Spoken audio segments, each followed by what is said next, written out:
Hello, 5th standard students. Welcome back to our EVS2 period.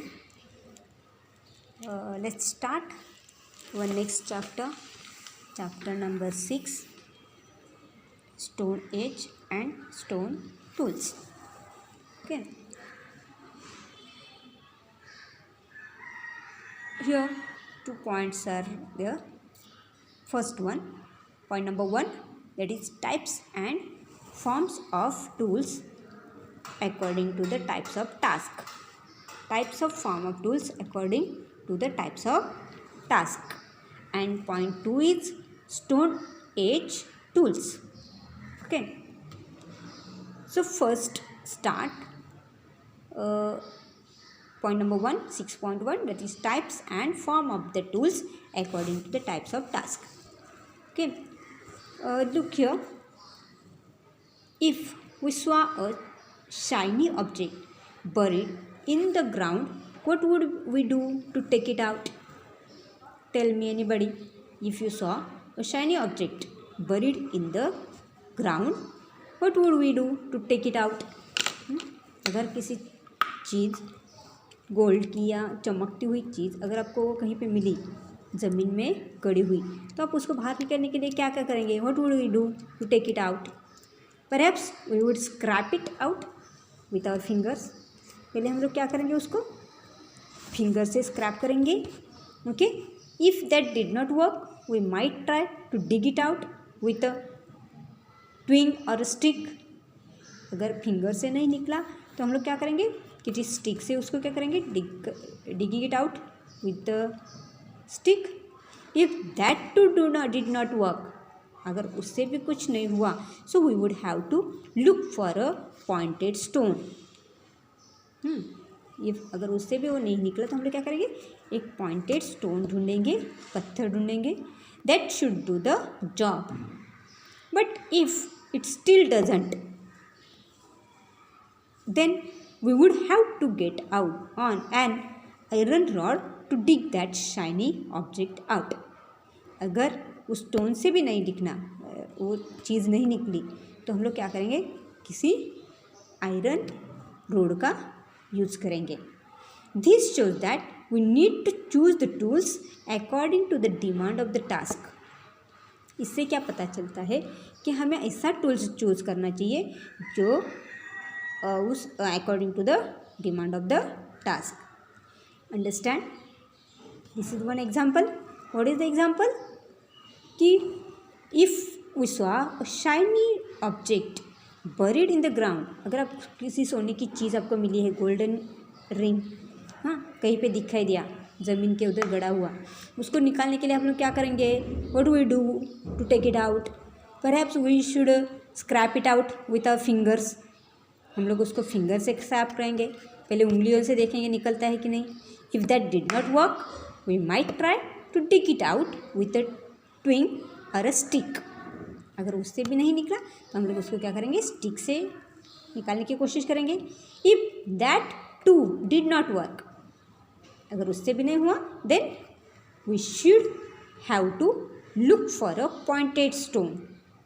अगर stick से भी नहीं निकल रहा है तो हम लोग क्या करेंगे?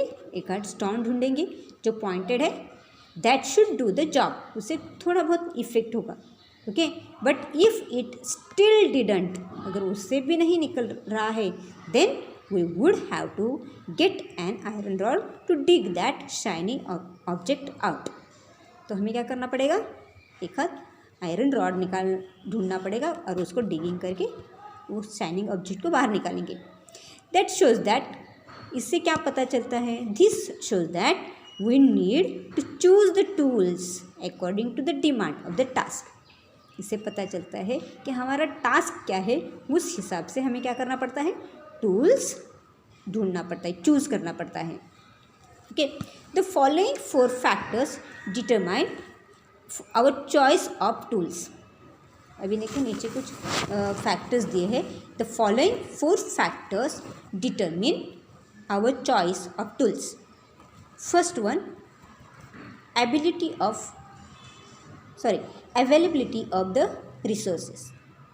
ओके. और रिसोर्स की क्या अवेलेबिलिटी, कितना रिसोर्स वहाँ पे अवेलेबल है. Okay. Number 2, minimal use of time and energy. दूसरा क्या, उसके लिए हमें क्या चाहिए, मिनिमम टाइम चाहिए और मिनिमल मतलब कम से कम टाइम में और कम से कम एनर्जी में हमारा वो काम होना चाहिए। ओके।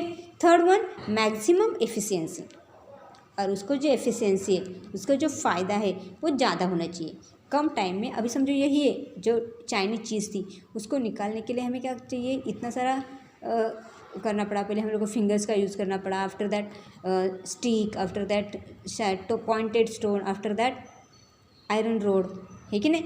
तो इसके लिए हमें ऐसी चीज़ ऐसे टूल्स ढूंढना चाहिए जिससे कि हमें क्या होगा, कम टाइम में और कम एनर्जी में वो चीज़ निकले और उसकी इफ़िशियंसी ज़्यादा हो। Okay. For skill of handling tools which is acquired through practice. और जो भी टूल्स आप यूज़ कर रहे हैं उसको हैंडल करने की हमें प्रैक्टिस होनी चाहिए। ओके। हम लोग कोई भी टूल्स हैंडल नहीं कर पाते, understand. Okay. Apes like the chimpanzee, ये जो एप्स थे, हाँ कौन सा, like a chimpanzee also use stone to break seeds and nuts. ये तो आपको पता है, जो एप्स थे लाइक चिंपांजी, वो भी क्या करते थे, स्टोन का यूज़ करके सीड्स और नट्स को ब्रेक करते थे, है कि नहीं। They use stick to steer the ant out from the ant hills to catch them up. और क्या करते थे, वो स्टिक का यूज़ करके एंट हिल से वो एंट को बाहर निकालते थे, है कि नहीं। How human to have always been using tools such as bones, stones, dried twigs and sticks as tools. Okay. Apes की तरह ह्यूमन बीइंग जो है वो भी क्या करते थे, इस तरह से बोन्स का, स्टोन का और ड्राइड ट्विग्स या फिर स्टिक्स का एज ए टूल्स यूज करते थे। Okay. With continuous and minute observation, experimentation and their inborn imagination, humans learned that they would sharpen rods, bones, sticks and stones into tools to carry out their task more efficiently. Okay. तो ये जो human being है उसने जो tools का use किया efficiently कर पाए, कब कर पाए, तो with the continuous and minute observation. उन्होंने बहुत कंटिन्यूसली ऑब्जर्वेशन किया कि कौन सा टूल्स, कौन सा स्टोन हम लोग किस टास्क के लिए यूज़ कर सकते हैं। उसके लिए उनको क्या करना पड़ा, बहुत केयरफुली ऑब्जर्वेशन करना पड़ा। फिर experimentation, okay, and their inborn imagination तो है ह्यूमन में, इमेजिनेशन कैपेसिटी है ना। So human learn that they could sharpen rods. तब वो ह्यूमन ऐसे सीखे कि हम लोग क्या कर सकते हैं, रॉड को शार्प कर सकते हैं, बोन्स को शार्प कर सकते हैं, sticks and stones into tools to carry out their task for more efficiently. Okay. तो हमें जो भी टास्क है उसको अगर अच्छे से करना है तो उसके लिए ह्यूमन ने क्या किया, अपने पास जो भी बोन्स थे, स्टिक्स थे, वो अपने हिसाब से उसको क्या किया, शार्प किया। Okay. They also learn that they would have these objects many sharp they desire। और क्या सीखे वो लोग, they also learned that they could give these objects any shape they desire। और वो ये भी सीख गए कि उनके पास जो भी ऑब्जेक्ट है उसको उनको जो चाहिए वैसा वो शेप दे सकते हैं। ओके। मतलब अभी उनको क्या चाहिए था, एक्स चाहिए था, थोड़ी नेचर में वैसे एक्स पड़ी थी, है ना, है कि नहीं। उन्होंने क्या किया, जो भी उनके पास स्टोन था उसको अपने हिसाब से शार्प करके उनको क्या किया, डिज़ायर्ड शेप दे दिया, हाँ, according to the task. Okay. In the previous lesson we saw that stone tools were found with the remains of Homo habilis. Previous chapter में हमने ये पढ़ा है, क्या पढ़ा है, what we learn that in the last chapter, that we saw that the stone tools were found with the remains of Homo habilis. Homo habilis के जो रिमेन्स हमें मिले वहाँ पे हमें टोन्स टूल्स के ऑब्जेक्ट मिले थे। We can say that he made them because they were found near his remains. हाँ, ये हमने कैसे तय किया कि ये जो स्टोन टूल से हो होमो हैबिलिस ने बनाए थे, क्योंकि उनके जो रिमेन्स हमें मिले हैं, हाँ, वहाँ पे हमें उन्होंने बनाई हुई चीज़ें मिली थी। We can say that he made this them. हम लोग ऐसे कैसे से कह सकते हैं कि ये जो स्टोन टूल्स है वो होमो हैबिलिस ने बनाई थी, क्योंकि because they were found near his remains, क्योंकि वो जो स्टोन टूल्स थे हमें होमो हैबिलिस के रिमेन्स के बाजू में मिले थे। ओके, हमने थोड़े देखा है, कोई देखने गया था क्या वो बनाए थे, नहीं, लेकिन कैसे मिला, हमें कैसे पता चला कि होमो हैबिलिस के जो रिमेन्स हमें मिले हैं, जो चीज़ें ज़मीन के नीचे गड़ी हुई मिली, उसके बाजू में हमें ये स्टोन टूल्स मिले थे। But did he make only stone tools? लेकिन क्या उन्होंने बस स्टोन के टूल्स बनाए थे क्या? तो इसका आंसर क्या आता है? The answer to this question is no. Okay, what? Did he make only stone tools only? No, Homo habilis did not made stone tools only, because he made tools from other materials as well, क्योंकि हमें उनके remains के बाजू में और other materials की बनाई हुई चीज़ें भी मिली है।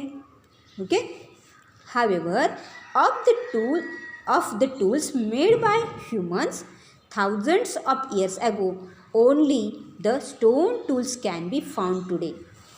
ओके, इसका मतलब क्या होता है कि हमें, हाँ, कौन सी चीज़ें बस मिली है?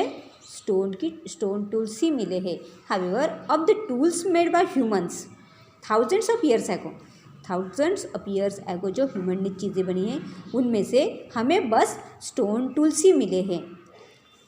Tools made from bone are rarely found, जो भी बोन से बनी हुई टूल्स थे वो रेयरली फाउंड, रेयरली मतलब ज़्यादा नहीं मिले। Okay, but since twigs and sticks decomposed easily, ये तो आपको पता है, स्ट्रिंग और स्टिक जो होती है वो डिसकम्पोज हो जाती है, मतलब उसकी नेचर में डिसकम्पोजिशन हो जाता है, वो वैसे ही नहीं रहती। ओके, स्टोन तो वैसे ही रहता है।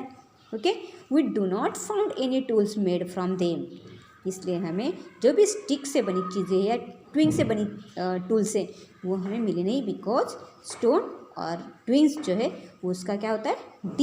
डिकम्पोजिशन होता है। अंडरस्टैंड? लुक हियर, पिक्चर दिया है यहाँ पे, क्या है?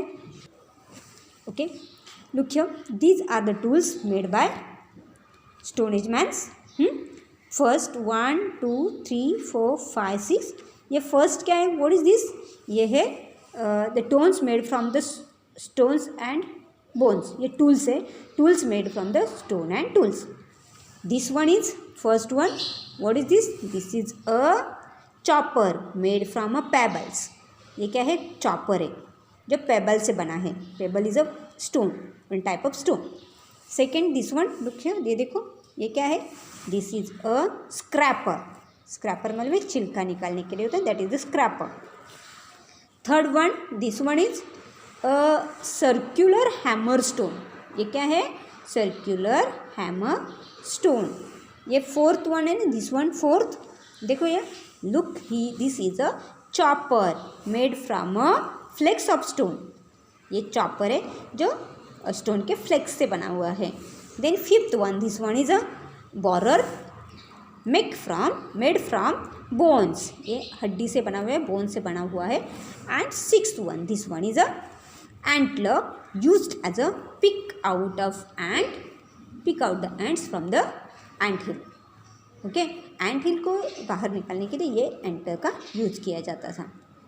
Okay, so like this I had completed first point number 1, types and form of the tools according to the type of task. इस तरह से आपने टास्क के हिसाब से कौन सा काम करना है उस हिसाब से, अगर काटना है, स्क्रैप करना है या फिर चॉप करना है, तो उस हिसाब से ह्यूमन ने अपने हिसाब से जो टूल्स बनाए हैं अकॉर्डिंग टू द टास्क।